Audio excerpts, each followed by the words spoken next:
Today, you'll learn why your exit strategy is actually your best growth strategy and the massive wealth transfer coming that most people are not prepared for. Our guest spent 15 years in the corporate legal world before stepping out to build his own firm. And now he works almost exclusively with business owners and entrepreneurs. In this episode, we get into the mindset shifts that founders need to make as they grow. We also talk about how focusing on your niche can really take your business to the next level and why we both ditched the billable hour model and started focusing on creating recurring revenue for our businesses.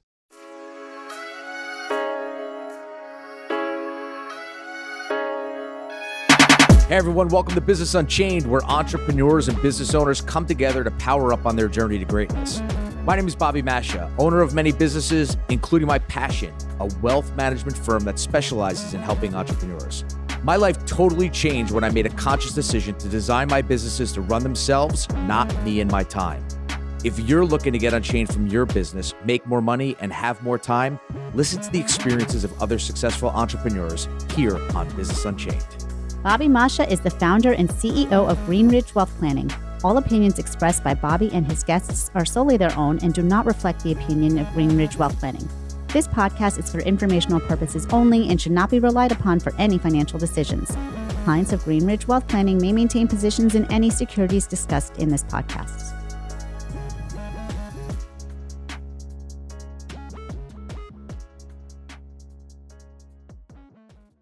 Please welcome Len Garza of Garza Business and Estate Law.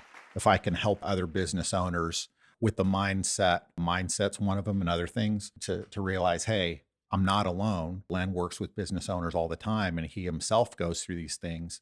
And another big one is get help. Don't be afraid to ask for help. I mean, that's a big one I still struggle with. Maybe I'll struggle with it forever. Maybe that's just the type of person I am, but it's a thing that I have to remind myself of, because there's a control aspect, like being in control, like being independent, gets very uncomfortable when I feel like I'm not in control of something. But then, not to get too philosophical too early, we're never really in control. Life is uncontrollable. Business is just a part of life. The yin and the yang, everything infinite that goes with it. And it's just how well you can manage the turns and the unpredictability of everything. I grew up in sports. I'm a big sports fan. I think sports is just a great microcosm for life. I like following underdog stories. What's your sport? College football. Yeah, Okay. I'm a huge tortured college football fan. I grew up in Texas, so Okay. born and raised there. Went to undergrad at Texas A&M University. So always, looking to win the big one and have it yanked away Little from fall short, us. yeah. A little fall Yeah. short, but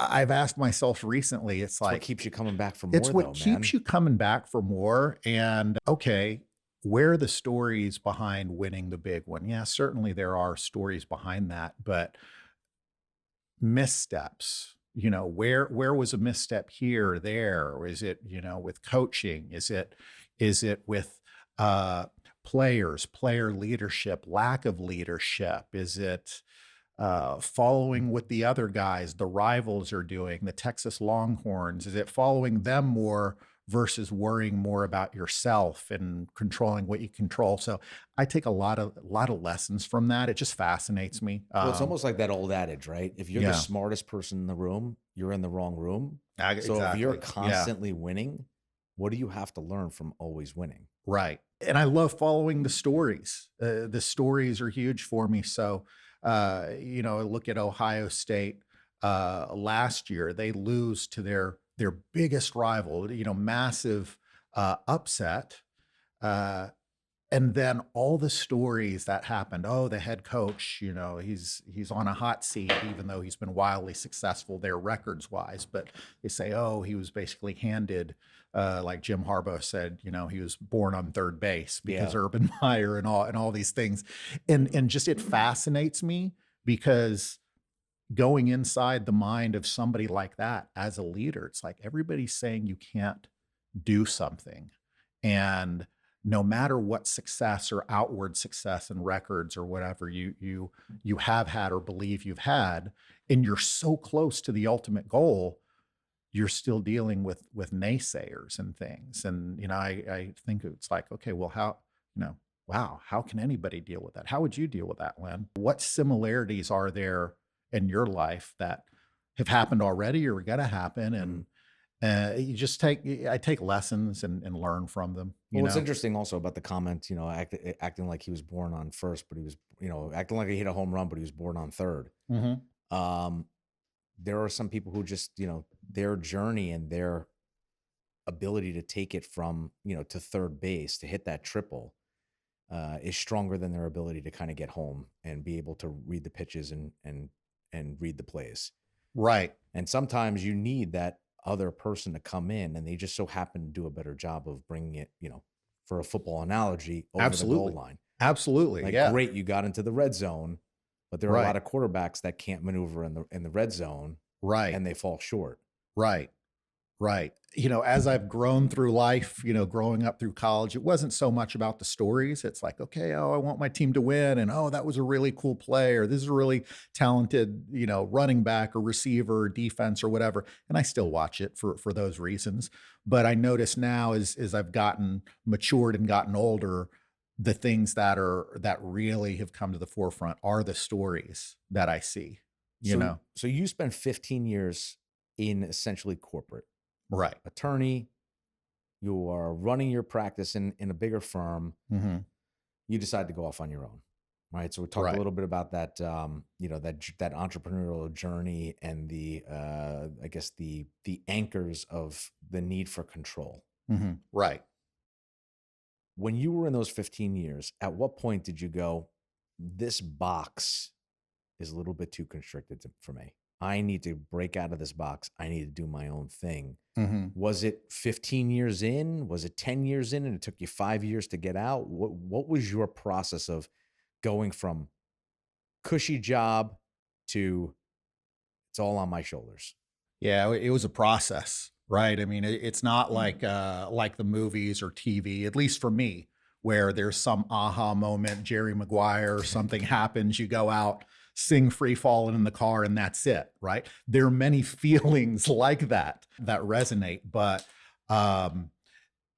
started out, even earlier, and a lot of sleepless nights, a lot of anxiety with this decision, Bobby. My wife's an angel. She still listens to a lot of these things that I say about difficulties. But even before law school, I realized, what do I want to do with my life? Do I want a job, just a job, or I want something I can dedicate to for the rest of my life? That, Simon Sinek, says the infinite game, right? So a game that will never be over, that will never, I've arrived and that's done. I normally never say never, but I never want to retire. Seeing and hearing stories of other business owners and just people just retiring. Very early, I said, look, I want something that I don't just punch in the clock, but that I can dedicate to. And this was many sleepless nights, years coming to this and figuring out, it's like, well, what's that thing going to be? Well, it's not only going to be about myself, making myself better. It's going to be helping others. Oh, okay. Well, that's pretty broad, Len. How do you mean? How are you going to help others? Well, I don't know. What exactly is my skill set? A lot of soul searching, eventually deciding that law school is where I wanted to do that, because just growing up, I gravitated towards, a lot of those analytical skills. Didn't love to argue. I think a lot of people have that story. Oh, my sister, brother loves to argue. She should go through law school. I don't have that type of a story. It was just the very analytical and the depth and a lot of things that, different family members and friends had been. Well, it's understanding the rules of the road. Yeah. It's the rules of the road of the law, of business law. It's even just thinking differently, because that's I would say the biggest workload is, how do you think differently so that this way you can arrive at the answers that you need. Right. And I'd been around so many smart people, business owners, others that didn't understand a contract, didn't understand planning in a certain way, and finance comes into this too. Wealth management comes into this too. I saw so many people making missteps in just not understanding. You're trying to build things and you're taking chances, and at some point, it comes to, okay, now I have something. Well, I want to preserve that. What are there different ways that this can be taken from me, or that whenever I'm gone, those who I want to pass it to, less than 100% could get to them, either through, certain type of threats, taxes, other things. Well, I work so hard. I spend so much time and energy and mental resources. And this is so important to me. This is my life's work. I want to make sure those that I love as much as possible, and myself while I'm alive, benefits them as much as possible. It's an interesting conversation because for most business owners, they know what they know really well. And then when somebody comes in to give them any advice, they feel like they're over engineering and they're going through a process that takes them from base knowledge to I need to be an expert in a very short period of time. Mm-hmm. How do you address that with clients that are like, listen, I know I need to do something, Right.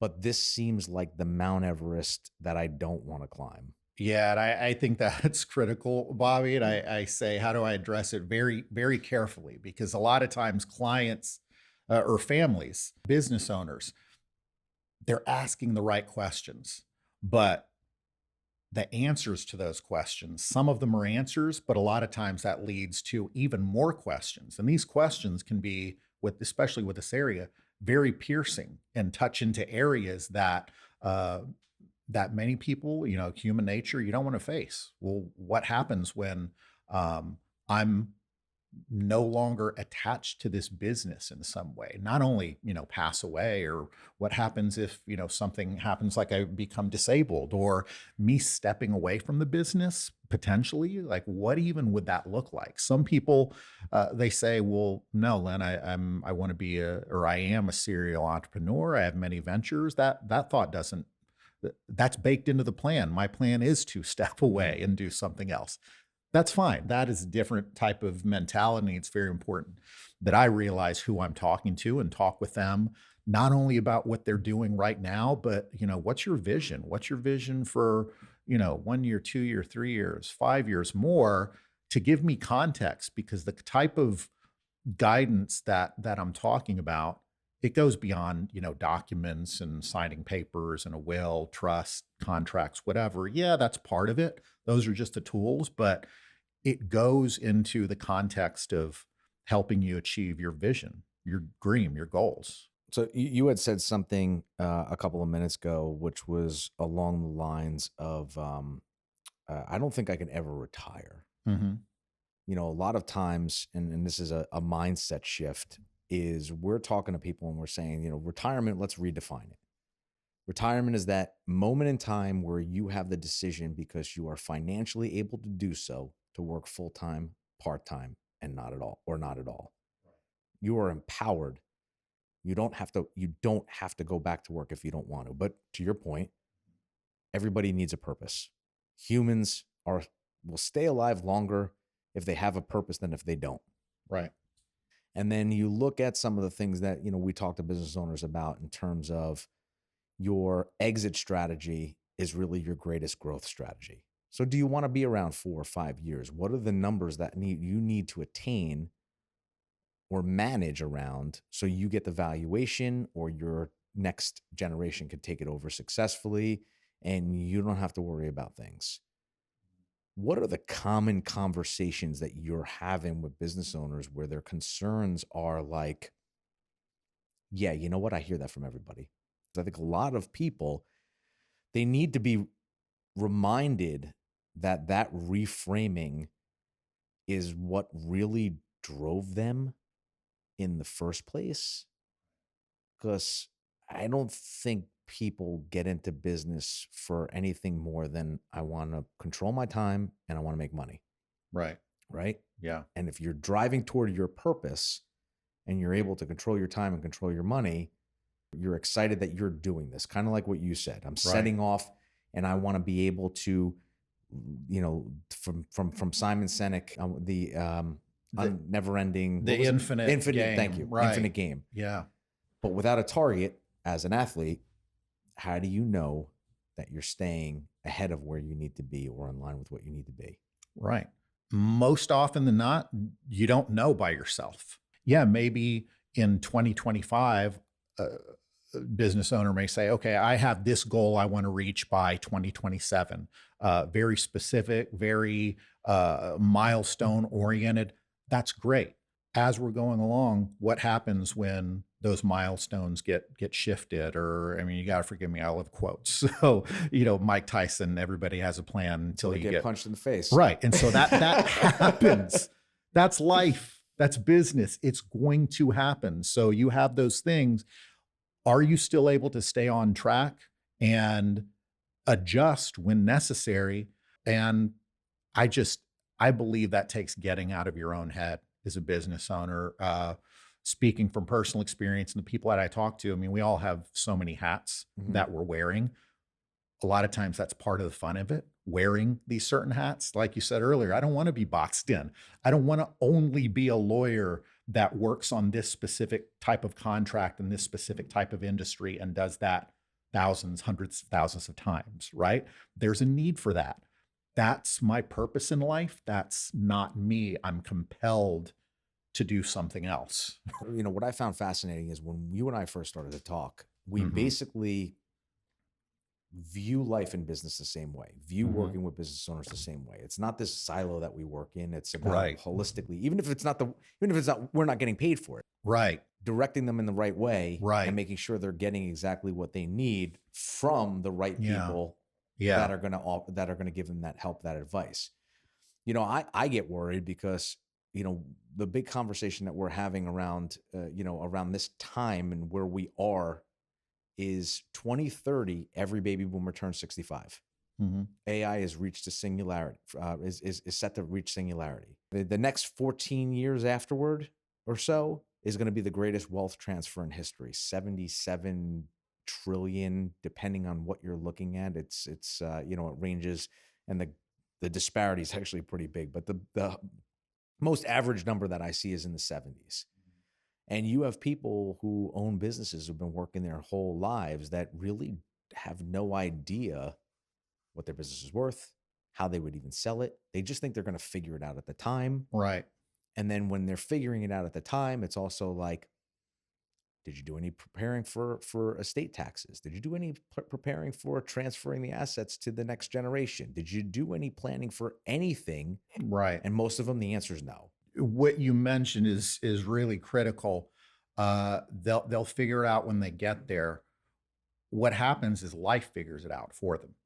They don't actually figure it out. I'm working with a business owner right now where he's getting some not good news. His health he's been the manufacturing owner for the last 40 years, sole owner of his company, built it up, got roughly 30 employees, hit some health issues in the last few years.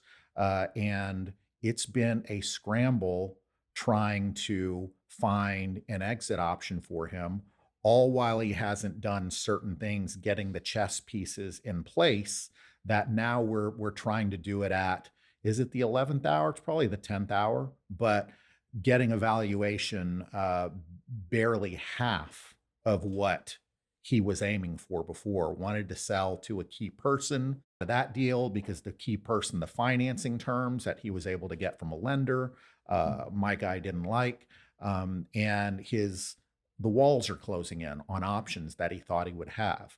Now, if we had been talking 5 years ago, 10 years ago, if he had been talking to a wealth manager, he already has an accountant. How long has he been working with this accountant? Well, okay, that's one seat there. These other seats where it's like the chessboard analogy. It's like we're not starting when all the pieces are at the beginning where we want them. We're being asked to come in where all the pieces, some of our pieces are missing, some of their pieces are missing, and midstream and saying, okay, make something out of this.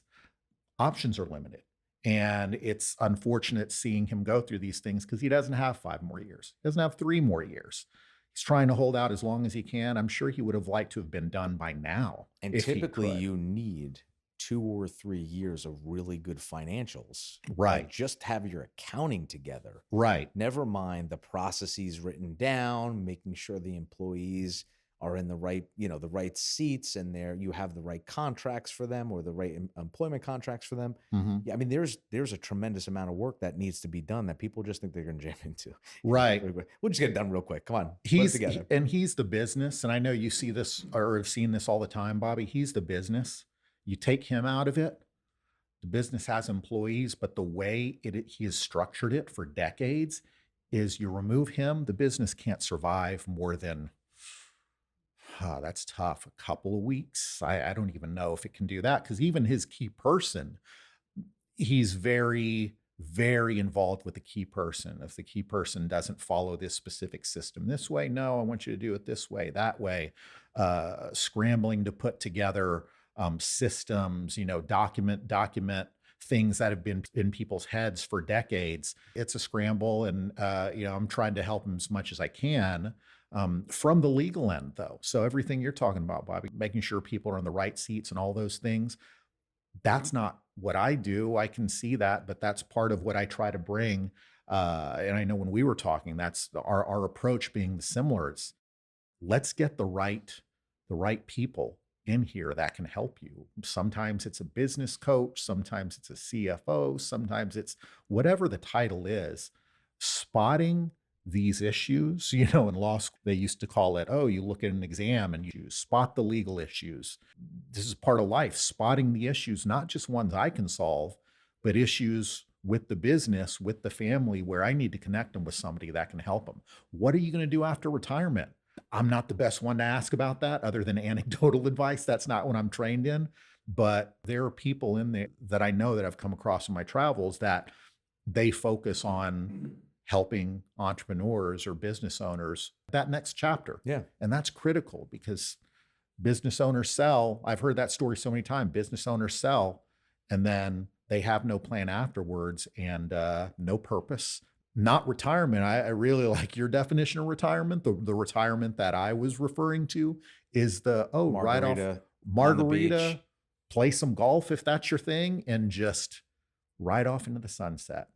And wow, you get a few weeks in, a month in, depending on who you are. Purgatory to me. Yes, you realize it, and I've realized before. So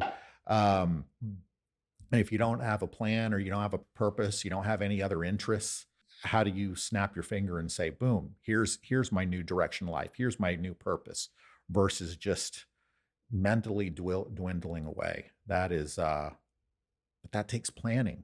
That takes planning. Can I do it all within myself? One of my favorite, a business coach I work with, one of these, so many aha moments and so many things he says, but it can be applied to so many things.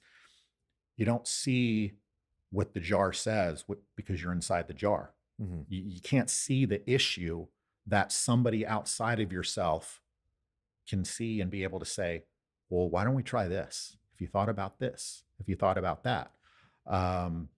And that's part of the game of it. Not all of those things are right for you. So that's where the discernment comes in. Do you not pay attention to any of them? Do you pay attention to this, that, and go this way, that way? That's part of all the game. If it was, hey, go listen to what everybody tells you, then, or not, life would be easy, but it's not that.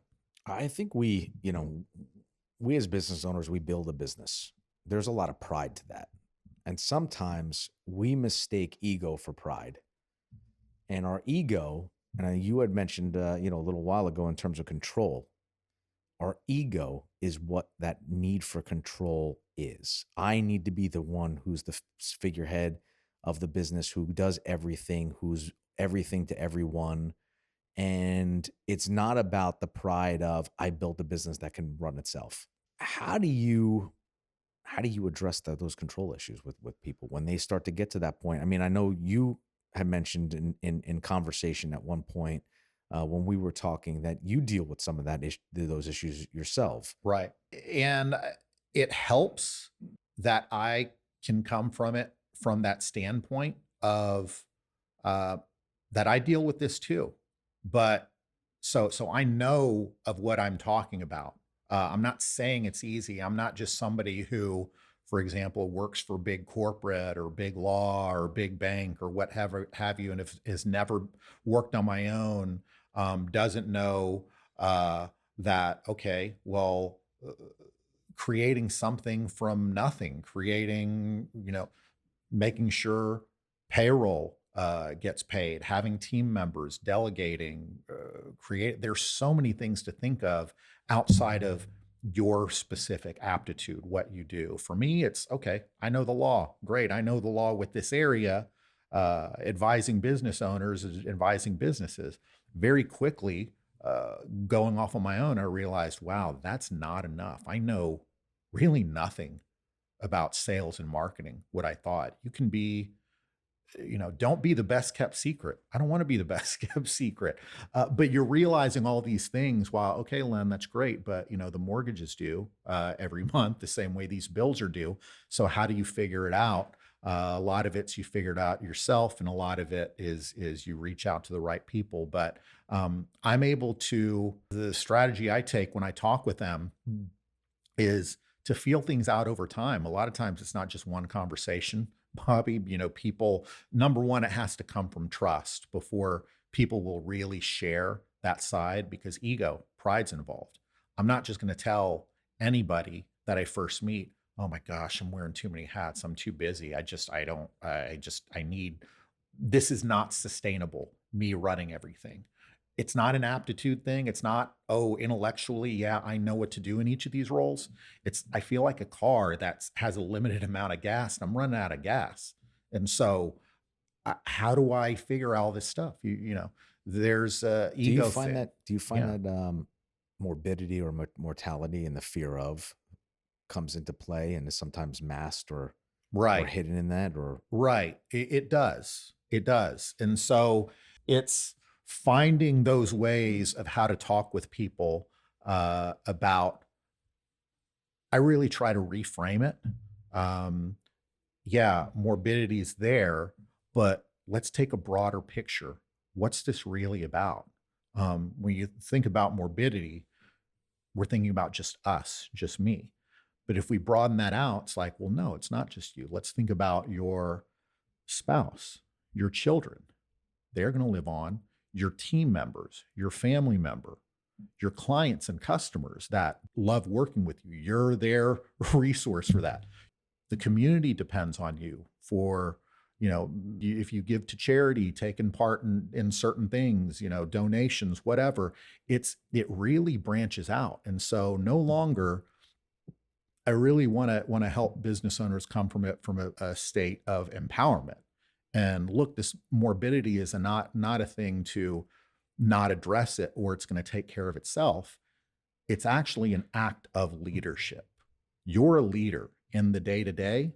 What do leaders do? Not only plan for the day-to-day, month-to-month, quarter-to-quarter, but even when you're not around, that is really an act of leadership, making sure this thing that started with you grows and grows and has a true legacy. That's what a true legacy is. And not just it survives on paper, but it survives with your values, how you grew things. And this takes a team, Bob. I'm not the only one doing this.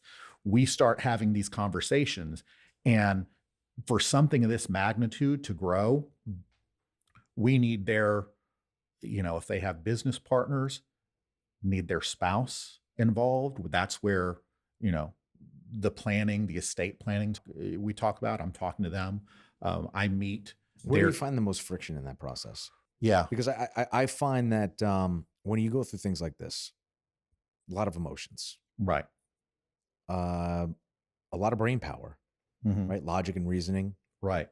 And then the emotional realization of, at some point, I might not be here. Right. Or my spouse may not be here. Right. Or my key employee may not be here.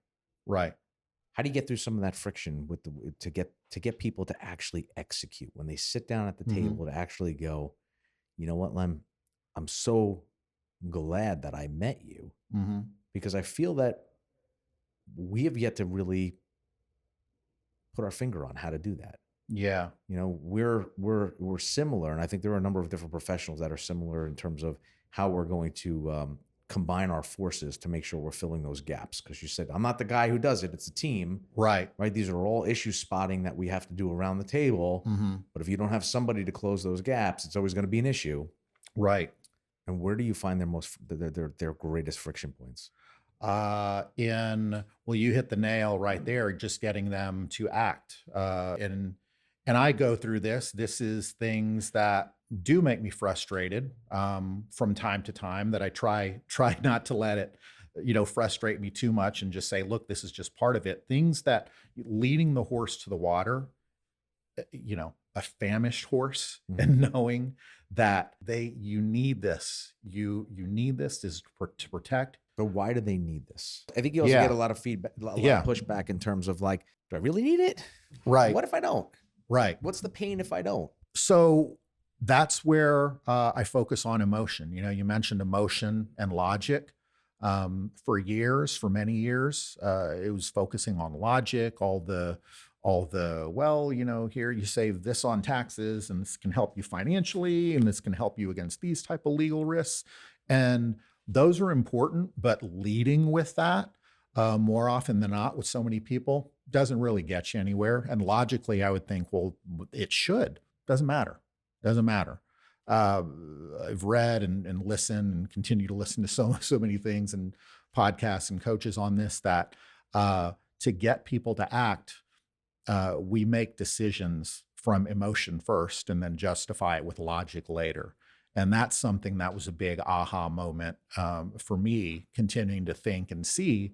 And is that really true? Well, no, once people are, maybe when we're kids, but once you get to a certain point in your experience and career, you don't let your emotions take over. You logically think what it is. Right. And the more I've realized in myself, thinking, no matter how educated or street smart or whatever, how many books they've read or situations they've been in, how smart we like to think we are, that animal instinctive emotion comes out.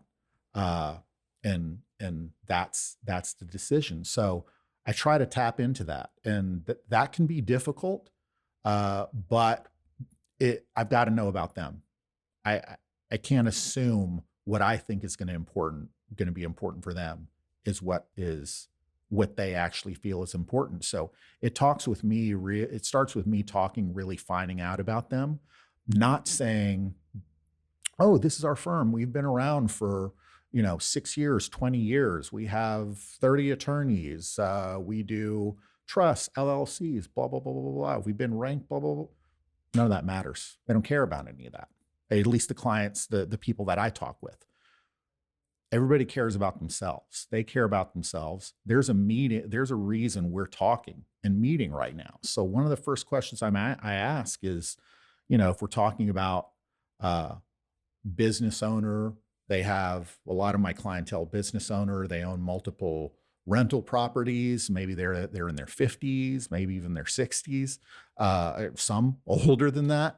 And they run a business, have employees, all of these things, have kids. And they have no plan, no documents, no will, no anything. And they say, well, why are we talking? Now, I would used to assume, oh, you're this age and you haven't gotten these documents, so this is something you probably think you need to do, so that's why you're talking to me.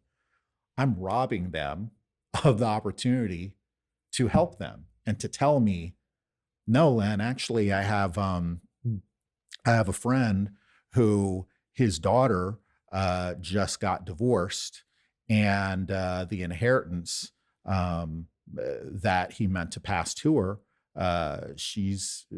all of that basically got siphoned away because she's paying the divorce attorney in the process $700,000, and the meter just keeps going. How do we prevent that from happening? Or, oh, Len, I have another friend who had a successful business and family, and then he died. There was no plan in place. The wife was fighting, all of a sudden fighting with his business partner because she didn't want to run the business, but she just needed the payout. They have no money, and she needed, or they didn't have sufficient money. She wanted that from the business. She got in a big fight with the business owner. And so now it's thrown the family in turmoil and the business is sinking because they couldn't deal with that plan. Well, what even happened? Why were they even put it at loggerheads or in any type of dispute before? And I say, well, because that's the way the law is. That's the default if you don't do anything about it. And they say that makes zero sense. Why wouldn't the business partner have it all? I say, look, I get it. I get that's what you would want to do, but that is not the way the current game plan's set up. And so in one of these types of angles, as we're talking, it's very conversational, Bobby. You know, I want them to talk, want me to tell what concerns them about anything. We talk about, and then once I find something and it comes from emotion, then I say, well, let's talk about that. And then I don't talk about anything else that I might think, oh, well, you can also potentially save these taxes here. They didn't even mention that. He didn't mention taxes right now. So I don't want to take his eye or her eye off the ball. Let's talk about the thing that they're concerned about, because that's the best chance to get them to move in their own benefit. So let's keep talking about that. Start the momentum. And it's not foolproof. Nothing's foolproof. But that's a lot better way, I found, to get them to move. Once we move, we build up some momentum. They see that they can trust me, that I'm providing them good guidance. That's in their benefit, not just trying to sell them something as they get from all types of people. Trying to put them into this overly complicated trust or this overly complicated plan or pitch this or that. They're ultra highly sensitive to that. And so the second they see any of that or think any of that might go on, trust is lost as to that. Are they going to tell me that? 99 times out of 100, no. They're not even going to say that. They're just going to start pulling back. And I can tell over time. I'm going to be able to tell over time. And then that hamstrings my ability to be able to help them because, yeah, maybe they may listen to what I say and, you know, as far as very strictly speaking legal matters, but it's going to challenge or shut off any opportunity I have to bring in other people to introduce them to that can help them out in other areas. Yeah, I think there's so many different ways that business owners kind of miss the opportunity to bulletproof themselves because they feel on top of the world that their business is successful. Right. And to your point, they're in the jar. They don't see where the stress line fractures are on the outside of the jar. If there's a label over and it's miscolored or discolored or whatever, those are things that often come when it's too late. Right. When it's too late and you're scrambling, trying to do something about it. And but it's usually not you that scrambles. And when I say you as the business owner, you know, we've had situations where we've been brought into cases where the owner passed. Right. And, you know, I always like to say to people, there's two types of legacies that you can leave. One is, oh, I miss mom or dad. I really wish they were here. Or look at the fucking mess that they left us. Why didn't they do anything? Right. What do you want the first year to look like? Do you want it to be, I really missed them? Or fuck, man, I'm still working on this. This is like the never ending job. I got my own life, my own family, my own kids, and now I got to deal with all this stuff because they never dealt with it. Yeah. You know, you bring up, that's a great point, Bobby. And honestly, I don't use it enough, but the people that I've talked to about that, leaving that second type of legacy, and I tell them, look, you know, you want to leave things to your adult child in his 20s, 30s, your daughter. Oh yeah, I can just leave it to them. They're fully capable, very smart, run their own business, an executive, whatever. Great. It's not a competency thing. I mean, it might be. Some of this stuff can get very technical, jargony about how it works and everything, but it's not just a competency thing. It can be a full-time unpaid job for a year or more, open-ended. What are they thinking of you while they're managing their own professional life, their kids, their family, and they're having to deal with this for an extended period of time? And I worked with an executive a couple of years ago. This story comes up all the time, and she says, "Len, please talk to potential clients, whoever, and use me as a cautionary tale because I'm going through it." I wasn't her attorney. She had another attorney through somebody, but she was bouncing some ideas off me because we're friends. And she is running her own business, basically a fractional executive, have 2 kids just starting college, another one junior or high school. So the costs, right there, how she does well for herself, but there's a lot of expenses, a lot of personal costs. She's got to keep doing well, not much spread there to be able to have discretionary income. And then all of a sudden, her uncle passes away. Uncle has no children and leaves her as the executor of the estate. And so she's dealing with this open-ended matter and trying to figure out what to do. She has an attorney that she's working with, but still that doesn't slow down the cost and the delay and everything. She had no idea what she was in for. And so that many times is an emotional trigger for people, for parents of saying, wait a minute, I don't want Sam going through that. What's going on? And so like you're saying, Bobby, it starts the momentum. Let's go down this path. Let's keep on going down this path. And they care about that. They're showing me that's the thing that they care about avoiding. That's going to be our best chance to get them to take action for themselves. I think, you look at business owners and you've got different mindsets, I think, in terms of how people look at life and they look at their business. But, I would say the common thread for most business owners are, I don't want to pay more in taxes, and I don't want to pay for things that I don't necessarily need. And in that quest to always think about things as a reduction puts them in a situation where they end up paying more in the future, whether or not they're here or not. They're the amount that gets paid in the future, and whether that's in taxes, whether that's in inefficiencies or things that weren't done. So now you have to stroke a check when they're gone to fix it, which typically costs more money. Right. To pay me now or pay me more later. Right. Or the emotional check that needs to get stroked, right? How much time, energy, and effort is this taking out of things that are taking away opportunity costs of life, which could be anything from enjoying time with my kids or my own professional job that I have. If I'm a kid, if I'm a child of the deceased, right? That could be in a number of different forms, and that pursuit to reduce and save, that's costing more money.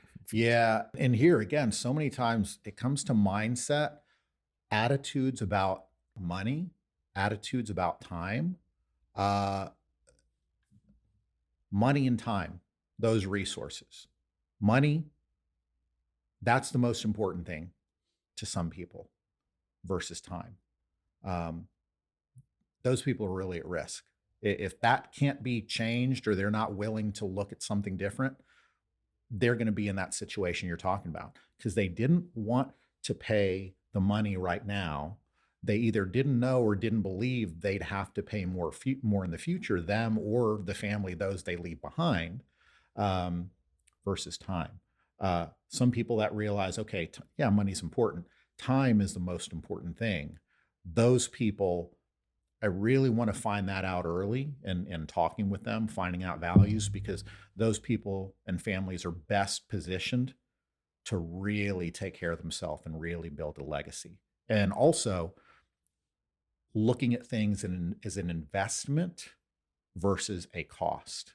And that's a mindset thing. Some of these things some of the business owners I deal with have, parents or family members that grew up in the Great Depression. And these are things that come from childhood that they were raised in. And so it's a generational thing. It's a generational thing. And so really wanting to know their background and wanting to know their vision. I mean, number one, I'm interested in it. I love those stories. I love immigrant stories, people that have come across, generationally from various countries and have really realized and continue to realize the American dream. So I'm interested in that, but also for me doing this type of work, it's vital to try to figure out, well, I've said things here and I've tried to get their buy-in to move here. What's holding them back? Why are they not moving? Is there another way I can try to get them to make a move? Because it's a race against time. You feel it's a race against time. And I don't want to get that phone call in the future from the wife or the husband. Oh, the patriarch or matriarch, they passed away, or was a sudden heart attack or this or that. Help. Can you help us? And that's the shittiest call to get. It's terrible. And I think for most people, a lot of it also is, and it goes back to that cost of, I don't want to pay the hourly fee that attorneys typically charge. Mm-hmm. What's your answer to that? So this is another thing where I've been very intentional doing things a different way. So anywhere that there's friction in the process for people to move forward, I'm looking to remove that. We all as a society have been spoiled by Apple, Amazon, and Google making it so easy to make a decision, to move forward, to get what we want, to buy things. And now ChatGPT. ChatGPT, you click things. It's so easy to do that. So the more friction that's in the way, the more things that are not like what we're all being trained to accept when it comes to getting what we want, buying what we want, the more unlike that is, there's going to be natural friction there. So billable hour, I know from dealing with clients in the past, they don't like it. I have dealt with attorneys in my personal life, hired attorneys in my personal life where I'm being billable hour. I don't like it. Okay, from a human nature thing. I get it, because many times it feels like you're writing an open-ended check to the attorney. You're looking at, they're looking at bills. Oh, they charged me for a 6-minute phone call. What? That's $500 for that. Half the time he asked me about how the dogs are doing, what the kids are like. I've heard horror stories from people in dealing with certain, not all attorneys, but certain attorneys that are like that. Oh, a conversation when we both went to the building lunchroom in the elevator and we're going up, and that he included that on that line item. Well, that's the last time I'm going to them or sending them any work. I don't want any of that. I also don't want the type of relationship with the people I'm working with to hesitate reaching out to me because they think, well, if I do, then I'm going to get a bill. I know that's the time's always running with my attorney, and I'm going to get a bill for that. So I don't think it's a real question that I need to ask them. I got this. I'll figure it out myself. And then what happens, that ends up blowing up. A thing that could have been, stress fracture ends up growing over time. And then by the time they actually call to get their attorney in, They've already made 4 bad decisions. It's a huge problem. So it's no different in the area that I'm doing. So what I do with my firm is, and we're continuing to experiment with these things with the aim of making them as frictionless as possible with our clients. But for right now, we do flat fee or staged flat fee. So for example, we get in, we talk with, or typically it's me, talk with the family or the business owner, figure out what we're working with. I want to hear from them. What are they? Why are we talking? So you killed the billable hour thing. Killed the billable hour. Going right to, let's do a project based. Let's do a project This way, based. you have more questions, you get them answered. It's all included. It's all included. You have fewer questions because we hit the nail right on the head. Right. We move through the process and we're skating. Right. Some hours you're going to eat. Some hours are just built into the plan. But at the end of the day, everybody ends up making out. As an entrepreneur, business owner, they appreciate that. Well, yeah, they know what to put in their budget. Because they budget, right. From budget, transparency, everything. And this elusive word of what does that mean? It can mean different things to everybody. What's fair, right? It's fair. It's fair to me, whatever my definition is, it's fair to them. And you mentioned it. Yeah, sometimes I'm going to eat certain things. And I just said, you know what, Len, be better at business. Be better at business. How can I scope what I'm doing specifically better, talk with them exactly about what they need and what they don't need, so they and I are on the same page, rather than say, like so many traditional firms, oh, we'll help you with everything. We're going to charge you 700, 800, 1,000 or more per hour. I mean, New York City firms and bigger firms, it's into the thousands. It's now. crazy. But yeah, give a down payment of 10,000, 15,000, and it's just, we'll send you a bill every month to tell you what you owe. And every month when you open it, it's probably going to be sticker shock, because you say, oh, I didn't know they were working on this. I don't want any of those feelings, any of that friction. So, So in your quest to be better at business, Len, yes. you know, when you say, yeah, sometimes you have to eat something, and you say to yourself, just be better at business. Mm-hmm. Has AI come into the conversation for you? Oh, absolutely. Absolutely. It's there. AI is always there. It's going to continue to be. And How has it shown up in your conversations of what you're going to do? Or you can't avoid it. It's everywhere. Every app, software I go into that, our law firm uses QuickBooks. They've had, a little QuickBooks pop-up thing pops up that they're using AI in their own. You can't avoid it. So it's a matter of how, like I look at any technology, how can I use this to make us better without blind adoption and it just not moving the needle at all and just end up being a huge waste of time, right? So AI, it's a matter, and what can I use it on and not use it on, right? I mean, there's cautionary tales of I saw just another one, hallucinations, attorneys that do court work in front of judges, citing a brief and cases that don't even exist, Yep. right? And so in learning about AI, and specifically I'm talking about ChatGPT, but there are others, learning things and reading things, it's like, oh, AI really wants to please the user so much to the point that it will tell you what it thinks you want to hear to have an answer, versus saying, I don't know, or it's unclear. Not all the time, but just to realize, okay, that's there. I have to ask the question in such a right way. And it's all so much like so many types of technologies, garbage in, garbage out. What am I feeding? And this is where some people, if they're using AI for their legal work, be very cautious. Do you know what to ask? I need a customer contract. And it spits out whatever. Garbage. Yeah. You're asking for trouble.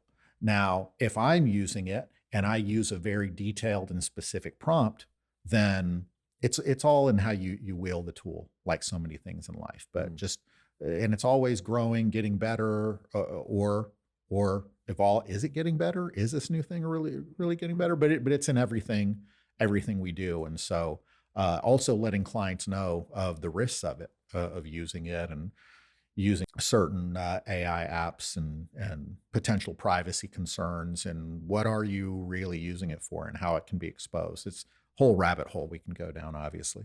So if we look and we'll call it the 360-degree view, right? Mm-hmm. The issue spotting around somebody where you might be at 12 o'clock, but there are a number of different tasks, issues, items, professionals that go around that 360-degree view. Mm-hmm. If you think about yourself, you own your own business, you have a family, you're successful. Right. There's an old saying, the shoemaker's children has no shoes. Yes. Where do you find your deficiencies, and what are some of your personal roadblocks to getting those things done? I'm going personal for you. You're going personal. That is a great question. I'll just go straight out. Insurance, the different types of insurance, insuring myself against certain things could be, now the flip side, it's so many of these things, it's a spectrum, right? There's been a time in my life where, oh yeah, that's a good idea. I've heard this is good. I've heard this is good for my business. And looking back, it's like, yeah, I was probably overinsured at that point. That was overkill. But then there have been times where I've course corrected and overcorrected to, yeah, Len, you probably need a little bit more than what you have. So that's just, an example. Tax strategy. There have been things that I have my clients work for CPAs with, and they're doing some pretty cool, some pretty ingenious, legal stuff, but some pretty cool stuff that I'm like, yeah, Len, you should probably take advantage of that. That's something you could probably do better. But that's part of the game. I say, okay, well, when things get a little bit less busy, not going to happen. There's always something. But when I have time, I'll move that to the front burner and do it for myself. Now I'm working on this really cool thing or thing I'm excited about getting these business owners where they want to get to go and their families. That's what really pulls my attention. So you get distracted on the things that matter most and get you most juiced up. Yeah. The things that don't really, but still pique your interest. Oh, that's you it. Push off to the side. Yeah, I have shiny object syndrome. I do, and I know that I do. But it's the thing we talk about. What gets you up in the morning? That's what gets me up in the morning. Now, in talking to clients, it's the shoemaker has no shoe, definitely type thing, because I'm talking with them about things they need to put in place. Not just the cool shiny objects or strategies they can do. I want to get the foundation. Let's get the blocking and tackling. Make sure you have that. If you're looking at some of these other things, let's make sure to consider all these things. Some of the things in your risk tolerance. Is that what you really want to do? And there's a risk tolerance in a number of areas, not just financial risk tolerance. There's a legal risk tolerance too. Yeah, we can. Do you want to set up different types of offshore trusts, have offshore bank accounts, do these, Nevada, South Dakota trusts, all these things like that? Can that be done? Yes. Is it going to cost you a lot? Investment? Yes. Do you really need it for the particular threats or potential exposures that you have? Most of the time, the answer is a resounding no, at least for my clients. But they hear about all these things on social media, the internet. They went to this professional conference and, oh, that sounds cool, having a this, or, oh, and Wolf of Wall Street, he get in Switzerland, he's talking to the Swiss banker. What is that about? It's like, okay, so some of that we go into, but the blocking and tackling, you got to have it. So that leads me into, I think, a perfect way to wrap this up. And I'm going to use a car analogy. Your typical client, business owner, in their car in the left lane, driving to their destination, which is still 1,000 miles away. They know at some point they're going to have to stop for gas, but they got about 3/4 of a tank. They know at some point they're going to get hungry, but they just ate about an hour ago.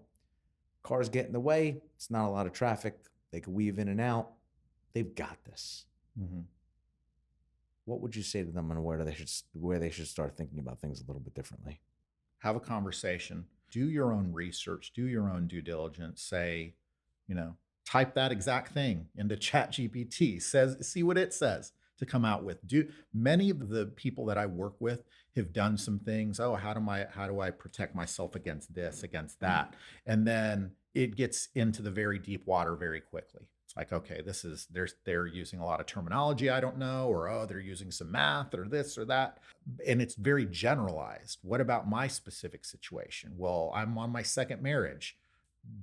How will this work with, stepkids, or will it work the same way? I have properties in other states. How will that work?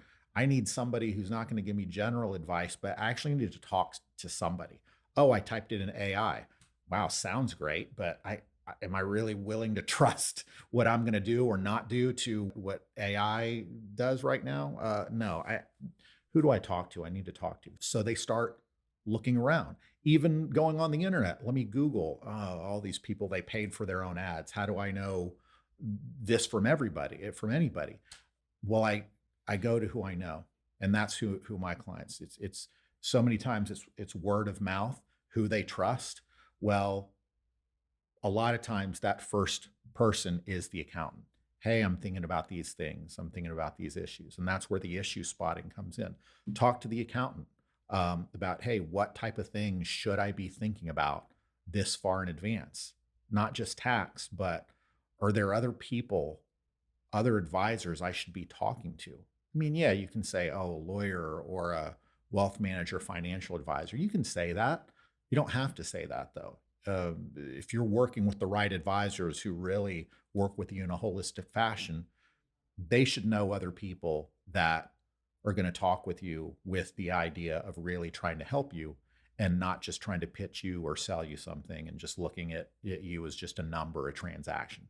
There's a lot of those out there, and a lot of, some of these business owners and people may be turned off by that. So that's why it's important to go talk to somebody that you trust. And the right people, what we do, look, if we can't help you, we're not for everybody. If we can't help you, we're not going to hire you on, even if you say you want something. If we're talking about it and we just don't think it's a good move for you or that you need to do that right now, we'll let you know. But we're here as a resource for you. And if there comes a time where we work together and you hire us for something, we'll get to that point. But if it's not, then even just from a relationship building of being, like you said earlier, being uncompensated. Well, maybe monetarily right now being uncompensated, but it's my worldview that all of this stuff comes back around. If you're doing it the smart way, you can't just talk to anybody off the street. Karma's real though. Yeah, it's real. And so I think karma straightens everything out. So not so much worried about, having something ring the cash register, so to speak, today or this or that. Really want to provide help, value. That's really what gives me gratification, gets me out of bed. Continue building relationships, not only in the people that are clients, but other people in the ecosystem, other advisors. And that's the infinite game for me. That's what makes it fun. Somebody wants to talk to you. How do they find you? Best way is go straight to our website, lgarzalaw.com. That's LGARZALAW.com. There we've got a bunch of free videos, blogs, free resources. And then we have a link where you can apply to talk with us, to work with us. And I say apply very intentionally. We don't work with everybody. We're not the best for everybody. We are very tailored to business owners and people that have certain assets of complexity. And for them, we tend to be the right fit. So to be able to do the best for those types of families and clients, that's who we have to solely focus on, and not doing a lot of things that aren't in our wheelhouse. And we'll have that all in the show notes. Great. I appreciate you, man. Thank you for coming in. Bobby, thank you so much. Hey guys, Bobby Mascia here. If you've been listening to Business Unchained, you know we're creating conversations that matter, real stories and strategies to help business owners and entrepreneurs win. We've been putting a lot of work into these episodes in our online community, bringing you content that can actually move the needle for your business. And we're everywhere: Instagram, LinkedIn, Spotify, Apple Podcasts, Amazon, TikTok, you name it, we're there. So look, if you're getting value from what we're doing, please follow, subscribe, and drop a quick comment or like. It really helps us grow this thing. Just search Business Unchained and you'll find us everywhere.